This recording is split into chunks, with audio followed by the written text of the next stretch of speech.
Hello, my name is Lisa Berglund. I am the president of Opera-Lytes and also the chair of the English department at Buffalo State University. And I am here to talk to you about Ruddigore and Melodrama. So let me share my screen with you and we can see what I have to say.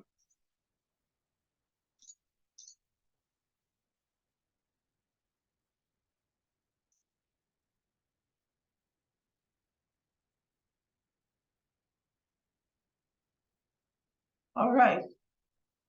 Gilbert and Sullivan first collaborated on a Christmas season entertainment, Vespers, in 1871. Although the show was successful, it wasn't intended as a lasting work, and Sullivan didn't bother to preserve most of the music, although he did reuse the chorus "Climbing Over Rocky Mountain" in The Pirates of Penzance. 4 years later, the fledgling impresario Richard D'Oyly Carte asked the two men to write a 30-minute piece to share the bill with an Offenbach opera, La Pericole. Victorian audiences wanted their money's worth. If you were going to the theater, you expected at least 3 hours of entertainment for your ticket. Gilbert revised one of his comic magazines about a breach of promise lawsuit. Sullivan set it to rollicking music, and the resulting trial by jury was a hit, long outrunning the Offenbach main piece. After trial by jury, the successes just kept coming. HMS Pinafore, The Pirates of Penzance, and Iolanthe among them. Yet great success can bring unexpected problems. With The Mikado in 1885, the D'Oyly Carte Opera Company scored a tremendous hit, ultimately even bigger than HMS Pinafore, and it was perhaps inevitable that audiences were disappointed by the show that followed. Ruddigore, and you'll see in this original advertisement that it was spelt with a Y. Ruddigore was the first Savoy opera to be tepidly received on opening night. Princess Ida, which ultimately had a shorter first run than Ruddigore, had been vigorously applauded when it opened, although the next day the critical notices were mixed. By the way, you'll notice here that this is an ad for Ruddigore announcing this Saturday evening, January 22nd, 1887 at 8:15, will be produced a new and original supernatural opera in 2 acts.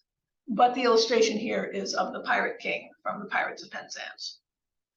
However, after that opening night, in the next day, the Times of London reported that at the January 1887 opening, there occurred a phenomenon never before experienced at the Savoy Theatre. With the rapturous applause of a more than sympathetic first night audience, which called composer and author Mr. D'Oyly Carte, the manager, and all the principal performers before the curtain, a small but very determined minority mingled its hisses.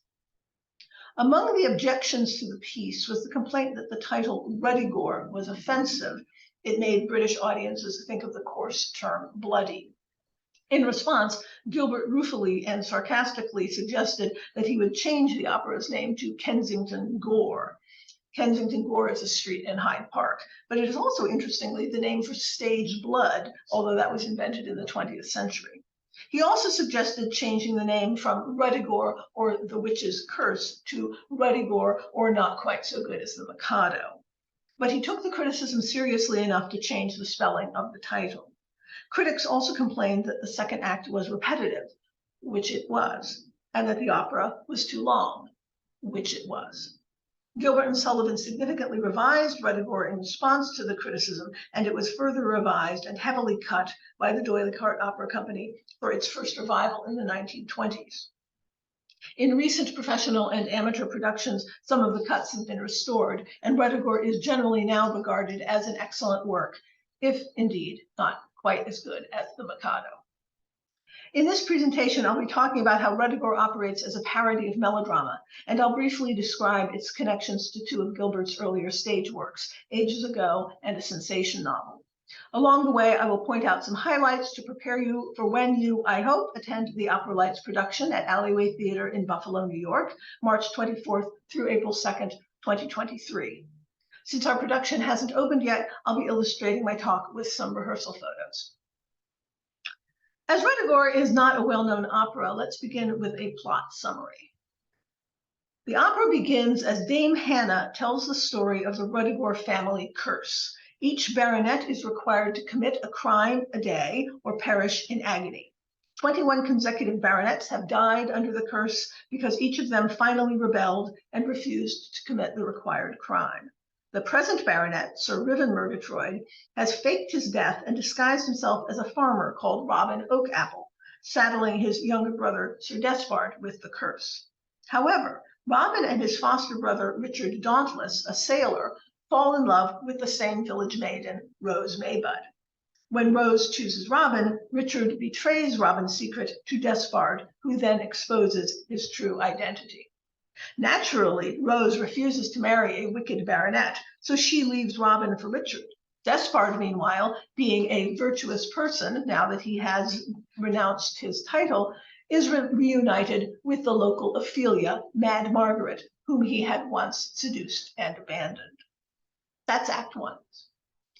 Upon returning to Ruddigore Castle, Riven is visited by his ghostly ancestors, portraits in the picture gallery, who step out of their frames. Led by his late uncle, Sir Roderick Murgatroyd, they terrify Robin into committing his daily crime. The incompetent Robin agrees to abduct a lady, but his servant Adam carries off Rose's aunt, Dame Hannah, instead. She had been engaged to Sir Roderick Murgatroyd, whom we see here in the center, and this infuriates Sir Roderick, although Hannah proves very capable of looking after herself. Inevitably, a Gilbertian logical twist resolves the tangle. Robin realizes that by refusing to commit his daily crime, he is committing suicide, which is a crime. So Roderick can come back to life and marry his old love. Rose can marry Robin, who is virtuous again, and Richard can fall in love with a pretty villager, and all ends happily. Much of the humor of Ruddigore depends upon the audience's familiarity with the hugely popular Victorian genre of melodrama. Melodrama, as its name, melodrama, implies, is a play performed with musical accompaniment. The music is used to emphasize plot points, heighten emotion, or illustrate character, rather in the manner of a silent film. These plays were rigidly formulaic, peopled with stock characters who are either impossibly good or fiendishly evil. Characters like a virtuous maiden or an impoverished widow, a heartless landlord, a jolly sailor, and so on. Now, if you were a child, if you went to elementary school, at least within probably the last 75 years, you might remember this little skit, which you do by folding, accordioning a piece of paper, and then you become 3 characters. You must pay the rent. I can't pay the rent. You must pay the rent. I can't pay the rent. I'll pay the rent. My hero. Curses foiled again. That is melodrama in a nutshell. The heroine, the hero, and the villain. Another traditional example of melodrama would be The Parson's Bride. So if you've seen Showboat, you have seen a melodrama. It's the play within a play that's enacted very incompetently in that great operetta. This engraving is taken from the original Broadway production. And here we see the heroine of Showboat, Magnolia Ravenel, who is here playing the heroine of the melodrama, and she is being threatened by the villain, who is characteristically wearing a top hat, a mustache, and carrying a stick. Here is her father, Captain Andy, who's playing the violin for the melodrama. And what is happening in the scene is up in the corner here are a couple of local yokels who don't realize what a play is about. So they are angry that the villain is threatening the heroine and have whipped out their guns and are about to shoot him, hence the alarm of the audience here and Captain Andy cowering by his chair. Ruddigore has a lot of fun with these conventions. One of the best jokes is its treatment of the heroine. In melodrama, the heroine is always sweet and pious and given to quoting her Bible. By contrast, Gilbert's Rose Maybud has her eye on the main chance. Her language is biblical. She's always using thou and thee and ending her verbs with est, but She's also quoting an account book. In this speech, she realizes that she has too hastily chosen a poor man over a rich one when she agrees to marry Richard. And she's speaking to Robin, who is the rich farmer. "Oh, but sir, I knew not that thou didst seek me in wedlock, or in very truth, I should not have hearkened unto this man, for behold, he is but a lowly mariner, and very poor withal, whereas thou art a tiller of the land, and thou hast fat oxen, and many sheep and swine, a considerable dairy farm, and much corn and oil." She also worships her book of etiquette, which we see her consulting here. She follows its instructions with absurd devotion. Gilbert's satiric point, in other words, is that social convention has replaced religious motivation. Rose's etiquette book is her Bible. There are basically three kinds of melodrama. One is village melodrama, in which a wicked seducer or villain from the city is foiled by honest locals. The Parson's Bride is a village melodrama. The second is nautical melodrama. The hero in these is a sailor. I should say that village melodrama frequently centers on the heroine, and nautical melodrama centers on the hero. The sailor has to protect his mother, sister, or sweetheart from a villain who wants to steal their money or force them into marriage. Gilbert had previously parodied this genre in HMS Pinafore. And if you look here, this is an ad from nautical drama, as it says, the Blue Anchor, or a tar for all weather. You'll see that the characters' names are very canting names, that is, names that are symbolic. So the hero is Harry Bluff, Bluff Sailor. We have the old man, Tom Bowline. The villains, Shark and Junk and Block and Scuttle. And the heroines are Tom Bowline's daughters, Bessie and Sally Bowline. In nautical melodrama, the sailor is sometimes revealed to be of high birth. This is what happens in HMS Pinafore. And in other cases, the play insists on the natural nobility of the common English or American sailor. As you can see, this is a hugely popular form, and it flourished for well over 100 years. Ruddigore's Richard Dauntless, one of Gilbert's great comic creations, is a brilliant send-up of this character type.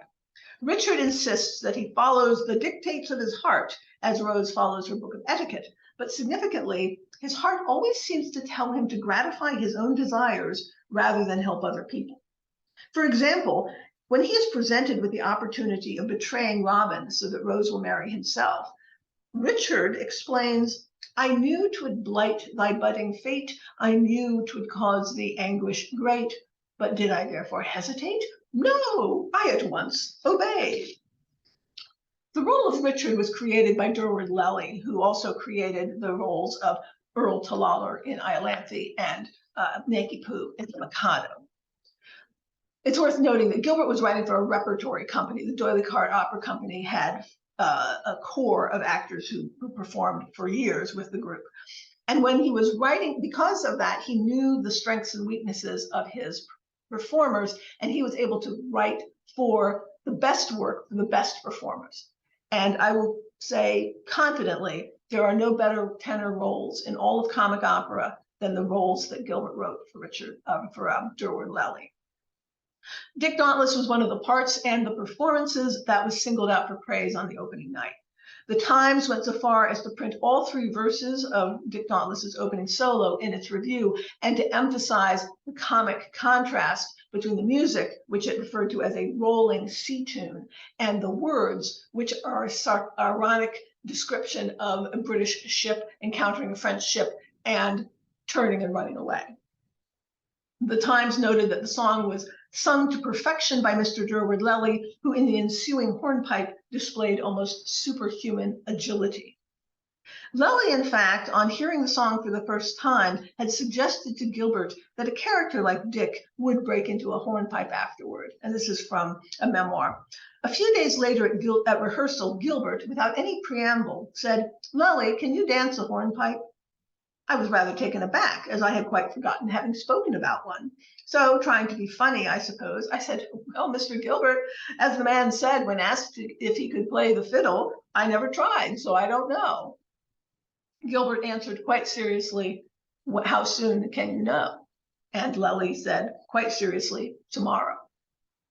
Lely consulted with the ballet master, who soon announced, tell Mr. Gilbert you can dance a hornpipe. Lely did so. Upon hearing the news, according to Lely, quote, Gilbert said, right, I'll get Arthur to write you one. And Lely added that every tenor since has cursed his name because he had to learn to dance a hornpipe too. The final genre parodied in Ruddigore is Gothic melodrama, which differs from other melodrama in sometimes featuring a dark, brooding hero. In village or nautical melodrama, this character would be the villain. Gothic melodrama also involves supernatural forces or has a supernatural atmosphere, if not always actual ghosts. Well-known modern versions of Gothic melodrama include the film adaptations of Rebecca and Jane Eyre. The treatment of Gothic melodrama in Ruddigore is one of the elements that complicated the opera's initial reception. Gilbert had provided the ghost Sir Roderick, whom we see here at the back coming down the steps, with a song that superficially appears to be almost a patter song. I'm going to read the first part of it to you the way it sounds if you don't know the song and you just see the words on the page. When the night wind howls and the chimney cowls and the black dog bays at the moon, I'm trying to read it from memory, I got it wrong. When the night wind howls and the chimney cowls and the bat in the moonlight flies, and inky clouds like funeral shrouds sail over the midnight skies. The black dog baying at the moon comes later.